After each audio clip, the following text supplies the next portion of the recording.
जय हिंद दोस्तों अभी जिनका एग्जाम आर्मी नर्सिंग असिस्टेंट लगा हुआ 10 मार्च को रिलेशन वाला होगा, तो मैं आज जो पेपर कराने जा रहा हूँ यह पेपर पिछले साल का जो आपका रिलेशन भर्ती में पूछा गया था। तो ये सारे क्वेश्चन सॉल्व करना, जहां से आपको आइडिया यह लग जाएगा कि आपका जो आर्मी नर्सिंग असिस्टेंट जो रिलेशन का पेपर होता है वह कैसा आता है। और जो इसकी कट ऑफ की बात करें तो इसका जो लड़कों का अदर सेंटर था, अदर सेंटर इसकी जो कट ऑफ गई थी आपकी 43 क्वेश्चन गई थी, और जिनका सेल्फ सेंटर था, सेल्फ सेंटर वाली जो कट ऑफ गई थी 37 क्वेश्चन गई थी। तो आप ये पूरा पेपर सॉल्व करना, जहां से आपको आइडिया यह लग जाएगा कि आपका स्कोर कितना हो रहा है, कि आपका एग्जाम क्वालिफाई हो पाएगा कि नहीं हो पाएगा। अगर आप 37 क्वेश्चन के ऊपर कर पा रहे हैं तो आपकी तैयारी बिल्कुल सही चल रही है। तो वही स्टार्ट करते हैं इस पेपर को।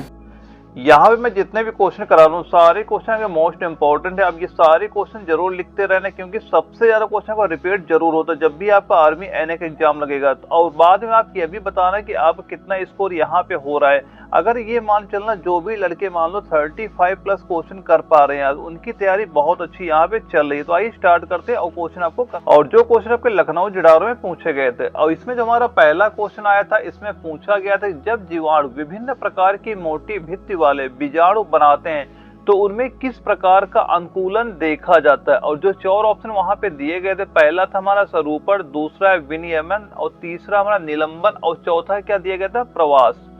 तो इसका राइट आंसर क्या हो जाएगा, राइट आंसर आप नोट कर लेना। जो हमारा निलंबन दिया जा रहा है यानी ऑप्शन नंबर सी, जो निलंबन दिया जा रहा है ये हमारा बिल्कुल राइट आंसर आपका हो जाएगा। मैं फिर कह रहा हूँ ये सारे मोस्ट इंपॉर्टेंट क्वेश्चन, अभी क्वेश्चन जरूर नोट करते चलो। आप एग्जाम में सेम टू सेम ऐसे ही क्वेश्चन देखने को मिलेगा जब भी आपका आर्मी एनए का एग्जाम लगेगा।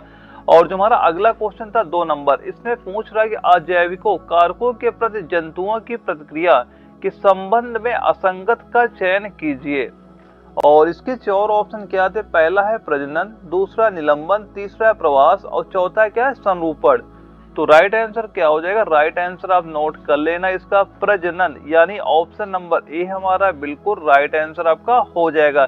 मैं जो क्वेश्चन कराता हूँ उसका जो 4 ऑप्शन दिए जाते हैं, पहले आपको यह चेक कर लेना कि इसका आपको आंसर आ रहा है कि नहीं आ रहा है, और एक कॉपी लेके बैठिएगा, वहां पे टिक करते रहना कि अब कितना क्वेश्चन यहाँ पे सही हो रहा है, कितना गलत हो रहा है, ताकि आप जान सके कि आपकी तैयारी कैसी चल रही है। और जो हमारा अगला क्वेश्चन था इसमें पूछा गया कि प्लेटेहेल्मिन्थीन संघ के जंतुओं का जो शरीर होता है स्तरीय संगठन दिखाता है आपका। और हमारे 4 ऑप्शन क्या है, पहला है प्रोटोप्लाज्मिक, दूसरा है कोशिका ऊतक, तीसरा ऊतक अंग, और चौथा क्या है, कोशिकीय। तो राइट आंसर क्या हो जाएगा, राइट आंसर इसका नोट कर लेना क्या हो जाएगा हमारा ऑप्शन नंबर सी, यानी जो ऊतक अंग दिया जा रहा है ऑप्शन नंबर सी हमारा बिल्कुल राइट आंसर हो जाएगा। अगले क्वेश्चन में पूछा जा रहा है कि यूकैरियोटिक कोशिकाओं में संवेदी ग्राही संचलन और भ्रूण जनन सहित विभिन्न कोशिकीय प्रक्रियाओं में शामिल प्रमुख सूक्ष्म नलिका व्यवस्थापन केंद्र ये जो होता है कौन सा आपका होता है। और 4 ऑप्शन हमारे यहाँ पे दिए जा रहे हैं, पहला रेक्टिकाएं, दूसरा है सेंट्रोसोम, तीसरा हमारा प्लास्टिड, और चौथा क्या है, लाइसोसोम। तो राइट आंसर क्या हो जाएगा, राइट आंसर इसका नोट कर लेना, जो हमारा सेंट्रोसोम दिया जा रहा ऑप्शन बी हमारा बिल्कुल राइट आंसर आपका हो जाएगा। ये मोस्ट इंपॉर्टेंट क्वेश्चन, आप ये क्वेश्चन जरूर नोट करते चलिएगा। अगले क्वेश्चन में पूछा गया है कि निम्नलिखित में से कौन मानव शरीर की सबसे बड़ी ग्रंथि, मोस्ट इंपॉर्टेंट क्वेश्चन है, कई बार आपके एग्जाम में ये रिपीट हो चुका है। और 4 ऑप्शन क्या है इसके, पहला है हमारा पीनियल, दूसरा है हाइपोथैलेमस, तीसरा अग्न्याशय, और चौथा है क्या, लीवर। और इसका राइट आंसर नोट कर लेना, राइट आंसर क्या हो जाएगा, ऑप्शन नंबर डी जो हमारा दिया जा रहा है लीवर, ये हमारा बिल्कुल राइट आंसर आपका हो जाएगा। और अगले क्वेश्चन में क्या पूछ रहा है कि कौन सा यूकैरियोटिक और प्रोकैरियोटिक कोशिकाओं दोनों में पाया जाता है। और 4 ऑप्शन क्या थे इसके, पहला है गोल्गी बॉडीज, दूसरा हमारा माइट्रोकांडिया, तीसरा है लाइसोसोम, और चौथा है क्या, राइबोसोम। तो राइट आंसर क्या हो जाएगा, राइट आंसर आप नोट कर लेना, राइबोसोम जो हमारा ऑप्शन नंबर डी दिया जा रहा है ये बिल्कुल राइट आंसर आपका हो जाएगा। अगला आता है 7 नंबर, इसमें पूछा गया कि कैंसर जैसी स्थितियों के इलाज के लिए विकिरण समस्थानिक कोबाल्ट 60 से कोबाल्ट थेरेपी किरणों के चिकित्सकीय प्रयोग हैं। और जो हमारे 4 ऑप्शन वहां पे क्या दिए गए थे, पहला क्या अल्फा, दूसरा बीटा, तीसरा पराबैंगनी, और चौथा क्या है, गामा। तो इसका जो राइट आंसर क्या हो जाएगा, राइट आंसर नोट कर लेना, गामा, यानी ऑप्शन डी हमारा बिल्कुल राइट आंसर आपका हो जाएगा। सारे क्वेश्चन जैसे मैं करा रहा तो कमेंट बॉक्स में जरूर बताना कि आपका स्कोर कितना हो रहा है, कि मैं जान सकूं कैसी तैयारी आपको चल रही है यहाँ पे।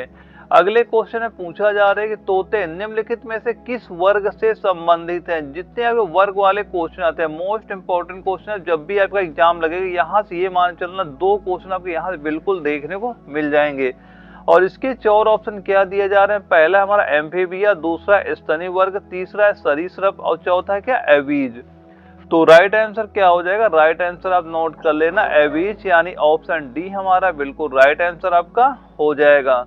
अगले क्वेश्चन में पूछा जा रहा है कि एक प्रसिद्ध वैज्ञानिक ने देखा कि हरे रंग की फफूंद जीवाणुओं की वृद्धि को रोकती है। वैज्ञानिक का नाम बताइए और इसे अवलोकन ने किस खोज को जन्म दिया था। और इसके 4 ऑप्शन क्या है हमारे, पहला क्या है अलेक्जेंडर फ्लेमिंग और पेंसिलिन, दूसरा एडवर्ड जेनर पेंसिलिन, तीसरा है हमारा एडवर्ड जेनर चिकन पॉक्स और चौथा है क्या अलेक्जेंडर फ्लेमिंग और चिकन पॉक्स का टीका।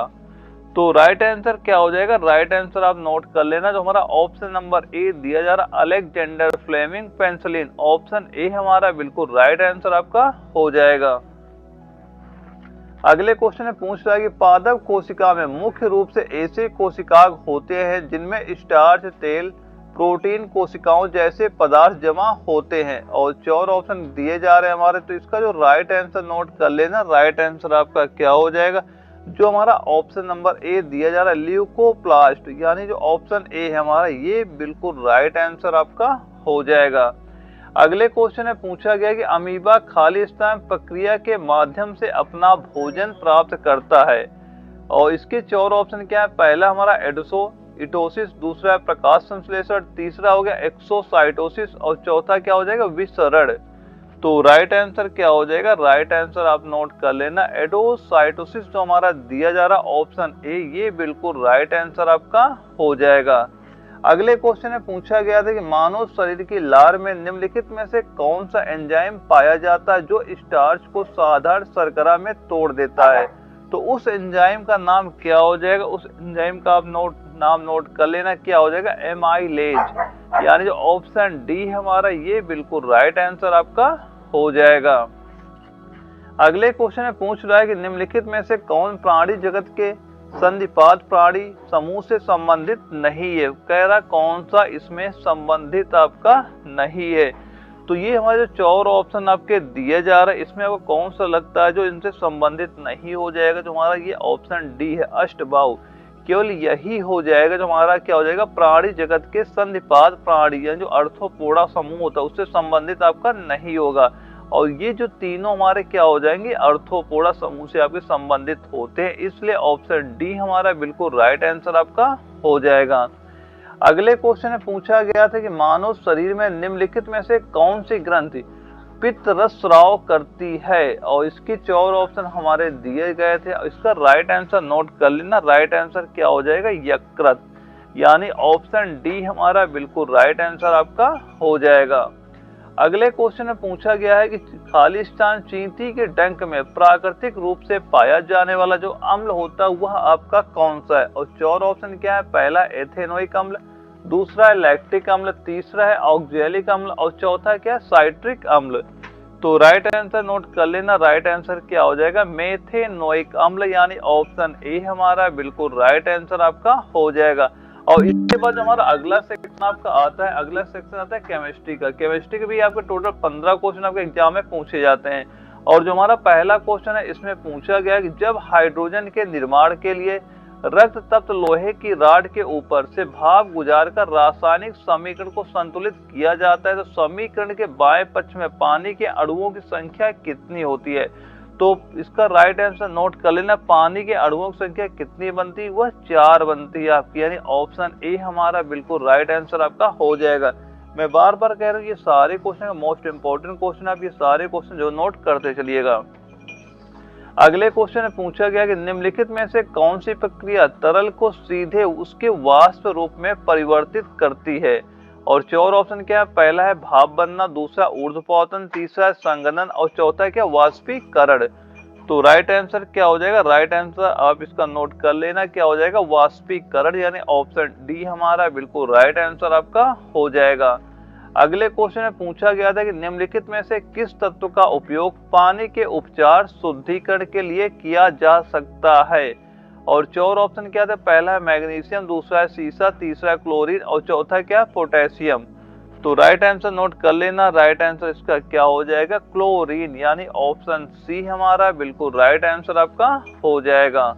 अगले क्वेश्चन में पूछा गया कि न्यूलैंड के अष्टक नियम के अनुसार निम्नलिखित में से किसमें सोडियम के समान गुण होते हैं। तो किसमें आपके सोडियम के समान गुण होते हैं, तो राइट आंसर नोट कर लेना, क्या हो जाएगा, लिथियम, यानी ऑप्शन डी हमारा बिल्कुल राइट आंसर आपका हो जाएगा।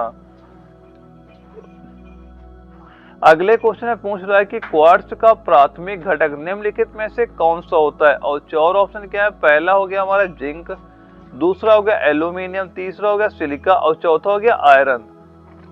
तो राइट आंसर इसका क्या हो जाएगा, वह नोट कर लेना, सिलिका, यानी ऑप्शन सी हमारा बिल्कुल राइट आंसर आपका हो जाएगा। अगले क्वेश्चन में पूछ रहा है कि एथेनोइक एसिड को ग्लेशियल एसिटिक एसिड के रूप में भी जाना जाता है क्योंकि यह 4 ऑप्शन क्या है, पहला है आसानी से क्रिस्टलीकृत हो जाता है, दूसरा है ठंडी जलवायु में जम जाता है, तीसरा है सर्दियों के दौरान अस्थिर रहता है, चौथा क्या है सर्दी के दौरान एक तरल है।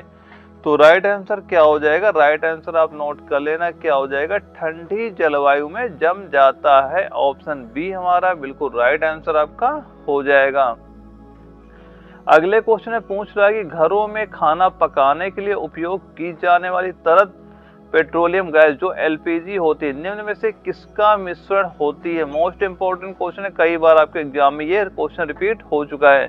तो राइट आंसर इसका भी नोट कर लेना, क्या हो जाएगा, प्रोपेन और ब्यूटेन का मिश्रण होता है, ऑप्शन बी हमारा बिल्कुल राइट आंसर आपका हो जाएगा। अगले क्वेश्चन में पूछ रहा है कि निम्नलिखित में से कौन सा प्राकृतिक गैस का एक प्राथमिक घटक है। तो प्राकृतिक गैस का एक प्राथमिक घटक कौन सा होता है, उसका राइट आंसर नोट कर लेना, क्या हो जाएगा, मीथेन, यानी ऑप्शन सी हमारा बिल्कुल राइट आंसर आपका हो जाएगा। अगले क्वेश्चन में पूछ रहा है कि विकल्पों में सूचीबद्ध धातुओं में से कौन सी धातु सबसे कम अभिक्रियाशील है। पूछ रहा है सबसे कम अभिक्रियाशील है, जो हमारे 4 ऑप्शन दिए जा रहे हैं। तो ये जो 4 ऑप्शन दिए जा रहे हैं, तो इनमें राइट आंसर नोट कर लेना, कौन सा कम अभिक्रियाशील हो जाएगा, सोना, यानी ऑप्शन सी हमारा बिल्कुल राइट आंसर आपका हो जाएगा। अगले क्वेश्चन में पूछा गया कि आवर्त सारणी के उस समूह की पहचान करें जिसमें कोबाल्ट संबंधित है। और ये हमारे 4 ऑप्शन वहां पे एग्जाम में दिए गए थे, इसका राइट आंसर नोट कर लेना, क्या कौन सा समूह हो जाएगा, समूह नंबर 9 हो जाएगा, यानी ऑप्शन डी हमारा बिल्कुल राइट आंसर आपका हो जाएगा। दोस्तों ये क्वेश्चन बिल्कुल नोट करते चलना, अगर आपको एग्जाम क्वालिफाई करना, मैं जितने क्वेश्चन करा दूं सारे क्वेश्चन आपको नोट करते चलना है।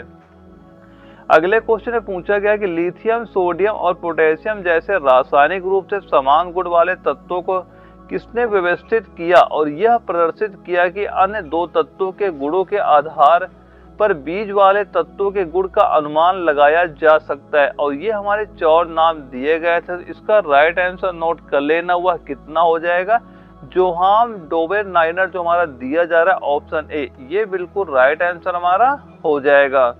अगले क्वेश्चन में पूछ रहा है कि किस धातु के कण 357 डिग्री सेल्सियस के क्वथनांक पर गर्म करने पर द्रव अवस्था से गैस अवस्था में बदल जाते हैं। तो 4 ऑप्शन क्या है, पहला है कांसा, दूसरा तांबा, तीसरा है गैलियम और चौथा है पारा। तो राइट आंसर नोट इसका भी कर लेना, वह कितना हो जाएगा, जो हमारा ऑप्शन नंबर डी यानी पारा दिया जा रहा है, ये बिल्कुल राइट आंसर हमारा हो जाएगा। अगले क्वेश्चन में पूछ रहा है कि मेंडलीव की आवर्त सारणी के अनुसार एक का एल्यूमिनियम का स्थान किस तत्व ने लिया है। और 4 ऑप्शन क्या दिए गए हैं, पहला सोडियम, दूसरा गैलियम, तीसरा हमारा जेरेनियम और चौथा क्या है बोरॉन। तो राइट आंसर क्या हो जाएगा, राइट आंसर नोट कर लेना, गैलियम, यानी ऑप्शन बी हमारा बिल्कुल राइट आंसर आपका हो जाएगा। अगले क्वेश्चन में पूछ रहा है कि निम्नलिखित में से किस समूह में ऐसे तत्व शामिल हैं जो अत्यंत कम क्वथनांक वाले और गैर अभिक्रियाशील तथा एक परमाणु तत्व होते हैं। और 4 ऑप्शन क्या है, पहला समूह 16, दूसरा समूह 18, तीसरा समूह 15 और चौथा है समूह 13। तो राइट आंसर नोट करना, राइट आंसर क्या हो जाएगा, इसका जो हमारा ऑप्शन नंबर बी यानी समूह 18 दिया जा रहा है, ये बिल्कुल राइट आंसर हमारा हो जाएगा। और अगले क्वेश्चन जो पूछा गया था, इसमें पूछा जा रहा है जो ये दिया जा रहा है जीई का रासायनिक नाम का पहचान करें, और 4 ऑप्शन हमारे यहाँ पे दिए गए थे। तो ये किसका रासायनिक नाम हो जाएगा? तो इसका राइट आंसर नोट करना है जर्मेनियम, यानी जो ऑप्शन ए हमारा दिया जा रहा है जर्मेनियम, ये बिल्कुल राइट आंसर हमारा हो जाएगा। अगला क्वेश्चन आता है, इसमें पूछ रहा है कि प्रकाशिक तंतु का प्रयोग निम्नलिखित में से किसके लिए किया जाता है? तो जो प्रकाशिक तंतु होते हैं तो इनका प्रयोग किसके लिए किया जाता है? वह किया जाता है संचार सेवा के लिए, यानी ऑप्शन डी हमारा बिल्कुल राइट आंसर आपका हो जाएगा। अगले क्वेश्चन में पूछ रहा है कि प्रकाश को सूर्य से पृथ्वी तक पहुंचने में कितना समय लगता है? और ये हमारे समय वहां पे दिए गए, तो कितना समय लगता है? इसका आप राइट आंसर डायरेक्ट नोट कर लेना, वह कितना हो जाएगा? जो हमारा दिया जा रहा 8 मिनट 3 सेकेंड, यानी ऑप्शन सी हमारा बिल्कुल राइट आंसर आपका हो जाएगा। और अगले क्वेश्चन में क्या पूछा जा रहा है कि पराश्रव्य तरंग की आवृत्ति होती है विशिष्ट रूप से, और 4 ऑप्शन हमारे दिए जा रहे हैं। इसका राइट आंसर नोट कर लेना, राइट आंसर आपका कितना हो जाएगा? यानी जो पराश्रव्य तरंगे होती है उनकी जो आवृत्ति होती है, आवृत्ति उनकी कितनी होती है? वह होती है 20 किलोहर्ट्ज से ऊपर, यानी ऑप्शन हमारा ए बिल्कुल राइट आंसर आपका हो जाएगा। अगले क्वेश्चन में पूछा गया कि अधिक द्रव्यमान वाली एक क्रिकेट बॉल और एक टेनिस बॉल को समान वेग से फेंका जाता है, यदि उन्हें रोका जाए तो क्रिकेट बॉल के लिए निम्नलिखित में से किसकी आवश्यकता होगी? और 4 ऑप्शन क्या है? पहला है अधिक बल, दूसरा है कम बल, तीसरा समान बल और चौथा है अपरिमित बल। तो राइट आंसर क्या हो जाएगा? राइट आंसर आप नोट कर लेना अधिक बल, यानी ऑप्शन ए हमारा बिल्कुल राइट आंसर आपका हो जाएगा। अगले क्वेश्चन में पूछा गया कि निम्नलिखित में से केवल अदिश राशि चुने। तो ये जो 4 ऑप्शन दिए जा रहे हैं, इसमें हमारे अदिश राशि आपकी कौन सी हो जाएगी? इसका राइट आंसर आप नोट कर लेना, इसका क्या राइट आंसर हो जाएगा? ऊर्जा, यानी ऑप्शन ए हमारा दिया जाए बिल्कुल राइट आंसर आपका ऊर्जा अदिश राशि हो जाएगी। और जो ये संवेग हो गया, बल हो गया, आवेश हो गया, ये क्या हो जाएंगे? हमारे ये तीनों जो दिए जा रहे हैं ये आपके क्या हो जाएंगे? सदिश राशियां आपकी हो जाती हैं। तो जो हमारा अगला क्वेश्चन था 36 नंबर, इसमें पूछ रहा है कि कौन सी नदी हैदराबाद शहर से होकर बहती है? और 4 ऑप्शन क्या दिए गए थे? पहला है मूसी, दूसरा है हमारा गुरुपारा, तीसरा है हमारा मानचित्र और चौथा क्या? नेत्रावती। तो राइट आंसर नोट कर लेना, राइट आंसर इसका कितना हो जाएगा? जो हमारा मूसी दिया जा रहा है, मूसी नदी, ये हमारा बिल्कुल राइट आंसर आपका हो जाएगा। मोस्ट इंपोर्टेंट क्वेश्चन है, कई बार आपके एग्जाम में रिपीट हो चुका है। और जो अगला क्वेश्चन आता है, इसमें पूछ रहा है कि विश्व में सर्वाधिक बर्फ किस स्थान पर पाई जाती है? तो जो सर्वाधिक बर्फ होती है, यह सबसे बर्फ कहाँ पे पाई जाती है? वह होती है अंटार्कटिका महाद्वीप पे पाई जाती है, यानी ऑप्शन जो हमारा बी है ये बिल्कुल राइट आंसर हमारा हो जाएगा। और अगला क्वेश्चन आता है, इसमें पूछ रहा है कि किसे गोल्डन सिटी कहते हैं? और इसके 4 ऑप्शन क्या है? पहला शिकागो, दूसरा न्यूयॉर्क, तीसरा जयपुर, चौथा है मॉस्को। तो राइट आंसर क्या हो जाएगा? राइट आंसर आप नोट कर लेना, किसे गोल्डन सिटी कहा जाता है? शिकागो के गोल्डन सिटी कहा जाता है, यानी ऑप्शन ए हमारा बिल्कुल राइट आंसर आपका हो जाएगा। अगले क्वेश्चन में पूछा गया है कि जवारा किस क्षेत्र के आदिवासियों की एक जाति है? और 4 ऑप्शन क्या थे इसके? पहला हिमालय, दूसरा लक्षद्वीप, तीसरा श्रीलंका और चौथा है अंडमान द्वीप। तो राइट आंसर क्या हो जाएगा? राइट आंसर आप सिंपल नोट कर लेना अंडद्वीप, यानी जो ऑप्शन डी हमारा ये बिल्कुल राइट आंसर हमारा हो जाएगा। अगले क्वेश्चन में पूछा गया है कि मॉडेम किस प्रकार के उपकरण हैं? जो हमारे मॉडेम होते हैं ये किस प्रकार के आपके उपकरण होते हैं? और 4 ऑप्शन क्या है? पहला आउटपुट, दूसरा इनपुट, तीसरा स्टोरेज और चौथा इनपुट। तो राइट आंसर नोट करना, राइट आंसर क्या हो जाएगा? इनपुट और आउटपुट, जो हमारा ऑप्शन बी है ये बिल्कुल राइट आंसर हमारा हो जाएगा। अगले क्वेश्चन में पूछा जा रहा है कि मैराथन दौड़ की लंबाई क्या होती है? तो मैराथन जो दौड़ होती है इसकी लंबाई कितनी होती है? तो इसका भी राइट आंसर आप नोट कर लेना, क्या हो जाएगा? यानी 26 मील 385 गज, जो हमारा ऑप्शन डी हमारा दिया जा रहा है ये बिल्कुल राइट आंसर हमारा हो जाएगा। दोस्तों ये मैं जितने क्वेश्चन करा रहा हूँ ये सारे क्वेश्चन नोट करते चलना, आप एग्जाम में सेम टू सेम ऐसा ही क्वेश्चन वहाँ पे देखने को मिलेगा जब भी आप आर्मी एनए के एग्जाम में वहाँ पे बैठेंगे। और अगले क्वेश्चन में पूछ रहा है कि पहले एशियाई खेल कहाँ पर आयोजित हुए थे? और 4 ऑप्शन क्या है? पहला है जकार्ता, दूसरा बीजिंग, तीसरा भारत, चौथा है कालाहारी। तो राइट आंसर नोट कर लेना। राइट आंसर क्या हो जाएगा, जो हमारा ऑप्शन सी यानी भारत दिया जा रहा है, ये बिल्कुल राइट आंसर हमारा हो जाएगा। ऑप्शन नंबर सी हमारा बिल्कुल राइट आंसर आपका हो जाएगा। अगले क्वेश्चन में पूछा जा रहा है गार्डन ऑफ इंग्लैंड या है, यानी गार्डन ऑफ इंग्लैंड या है, यहाँ पे गार्डन ऑफ इंग्लैंड पूछा जा रहा है। और 4 ऑप्शन क्या है, पहला है लंदन, दूसरा मैनचेस्टर, तीसरा है डबलिन और चौथा है केंट।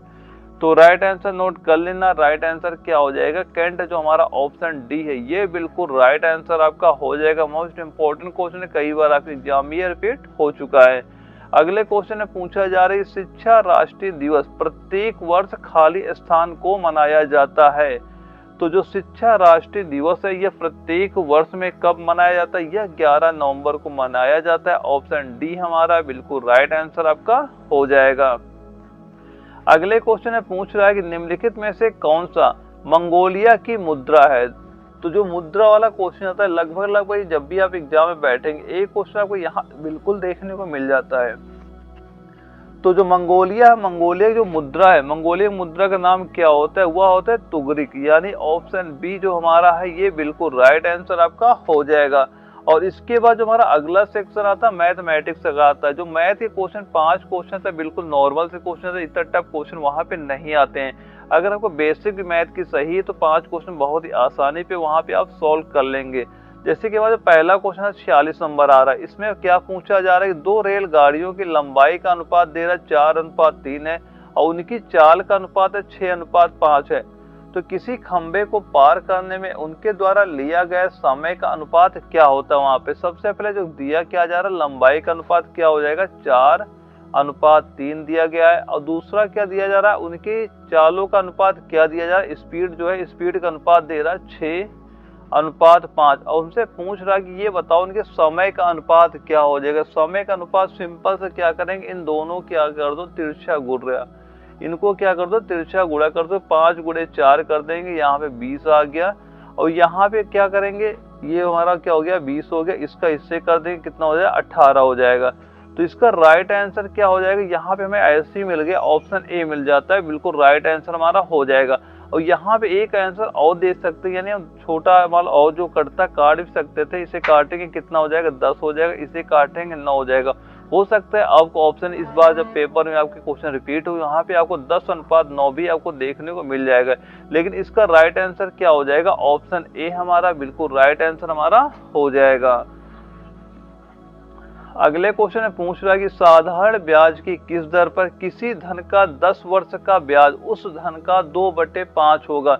इसमें दिया क्या जा रहा है, जो हमारा 10 वर्ष क्या हो जाएगा समय, समय कितना हो गया हमारा 10 वर्ष यहाँ पे दिया जा रहा है। और उसके बाद दे रहा उस धन का 2/5 ब्याज प्राप्त होता है। अगर हमारा मूलधन कितना मान ले, अगर मूलधन यहाँ पे 5 मान लेते हैं तो ब्याज कितना मिल रहा है, ब्याज हमारा इसमें कितना मिल रहा है 2 रुपए का ब्याज मिल रहा है। तो मूलधन यानी क्या हो जाएगा, एसआई क्या हो जाएगा, सिंपल इंटरेस्ट कितना हो जाएगा 2 हो जाएगा। अब पूछ रहा है उसकी दर बताइए, दर क्या मान लेते हैं आर मान लेते हैं, आर हमसे पूछा जा रहा है। तो साधारण ब्याज बराबर क्या होता है, जो हमारा सिंपल इंटरेस्ट होता है ये बराबर क्या होता है, मूलधन गुणे दर गुणे समय बटे 100 होता है। सारे वैल्यू मान यहाँ पे पुट कर देंगे तो सिंपल इंटरेस्ट कितना है हमारा 2 हो जाएगा, मूलधन कितना है 5 है और दर हमें निकालना है, समय कितना है 10 है और बटे कितना कर देंगे 100। ये 0 से 0 हमारा कट जाएगा, 5 से काटेंगे 5 दूना 10 हो गया। और आर की वैल्यू कितनी हो जाएगी, इधर इससे गुणा हो जाएगा, कितना माना जाए 2 × 2 कितना हो जाएगा 4 हो जाएगा। तो दर कितना हो जाएगा 4% हमारा दर निकल के आ जाएगा। यानी ऑप्शन जो हमारा ए है ये बिल्कुल राइट आंसर हमारा हो जाएगा। और जो हमारा अगला क्वेश्चन आता है इसमें पूछा जा रहा है कि 2 संख्याओं का योग 90 है और यदि उनमें से एक संख्या 16 अधिक है तो दोनों संख्याओं का पता लगाएं। हम मान लेते हैं एक संख्या हमारी x है, एक संख्या y है। पहले क्या दिया जा रहा है, दोनों संख्याओं का योग, यानी योग कितना है इनका 90। और फिर दिया क्या जा रहा है, दूसरी संख्या 16 अधिक, यानी एक संख्या दूसरे से क्या है 16 अधिक है। तो एक संख्या ये हमारा मान लो समीकरण 1 हो गया। और दूसरा क्या बोल रहा है, दूसरी संख्या जो हमारी है, पहली एक संख्या क्या है हमारी कितनी 16 अधिक है, तो x - y बराबर कितना हो जाएगा 16। अब यहाँ पे मान निकाल लो, दोनों x और y के मान निकालो, यही हमारी दोनों संख्या आपकी हो जाएंगे। तो मान निकाले, अगर इनको हम जोड़ देते हैं तो हमारा y और -y यानी +y - y ये दोनों कट जाते हैं, तो यहाँ कितना हो गया 2x। बराबर कितना हो जाएगा, इधर कितना 6 हो जाएगा, 9 1 10 हो जाएगा। x मान कितना हो जाएगा, यहाँ पे 2 से हम कर दो भाग, 2 पंचे 10, 2 तिहाई 6, तो x मान कितना निकल के आ गया 53। यहाँ पे हम देखते हैं 53 किसमें, केवल एक ही ऑप्शन ऐसा है जिसमें 53 हमें दिखाई पड़ रहा है, तो ऑप्शन जो बी है हमारा ये बिल्कुल राइट आंसर आपका हो जाएगा। और जो 37 कैसे है ये भी मान आप निकाल सकते हैं, जो हमारा x का मान आया किसी भी एक में इसका मान रख देते हैं, मान इसमें भी मान रखते हैं, तो यहाँ पे कितना हो जाएगा हमारा, यानी x का मान कितना निकल के आया 53 निकल के आ गया, और प्लस y बराबर कितना दिया 90 के, तो y बराबर कितना हो जाएगा, ये 53 यहाँ पे घट जाएगा, ये 90 में 53 क्या कर देंगे यहाँ पे घटा देंगे, तो कितना मान निकल के आ जाएगा 37। यानी कि ऑप्शन जो बी हमारा ये बिल्कुल राइट आंसर हमारा हो जाएगा। अगले क्वेश्चन में पूछ रहा है कि रोहित एक संख्या को 2 से विभाजित करने के बजाय 2 से गुणा करता है, तो परिणामी संख्या सही मान का कितने परसेंटेज है।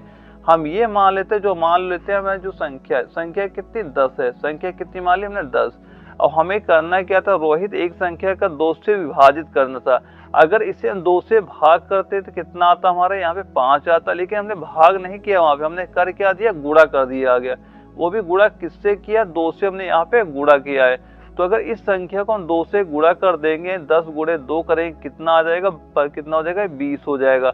अब पूछ रहा है कि जो परिणामी संख्या सही मान का कितना परसेंटेज है, तो सही मान कितना था हमारा, सही मान तुम्हारा आना चाहिए था 5, लेकिन मान है आ कितना गया 20, तो कितना परसेंट है, तो परसेंट क्या करेंगे 100 से गुणा कर देंगे, तो यहाँ पे काउंटर कितना हो जाएगा, यहाँ 5 चौक को 20 हो गया, और 4 गुणे 100 करेंगे कितना आ जाएगा 400, तो कितना परसेंट आ जाएगा 400% हमारा निकल के आ जाएगा। यानी ऑप्शन नंबर जो हमारा डी दिया जा रहा है ये हमारा बिल्कुल राइट आंसर हमारा हो जाएगा।